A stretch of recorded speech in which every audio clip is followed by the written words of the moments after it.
Hi there. So where we are now is the dashboard, and this will come up as soon as you've logged into the system, either as a student or a parent. Now the view is different. So the parent view looks a little bit different than the student, but essentially they provide the same information. So this is a student view. So ordinarily you'd see your son or daughter's name up here, and then on the dashboard you'll find the next 2 weeks.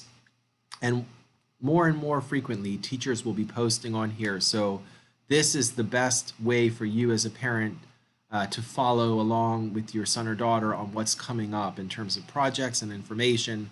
We do use the student planner as well, but electronically, this gives you a lot of extra support.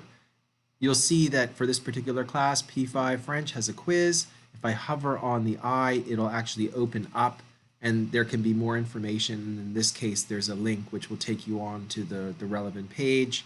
Over here, with the P5 Bermuda Home narrative book, again, I hover on it and it will give me a bit more information.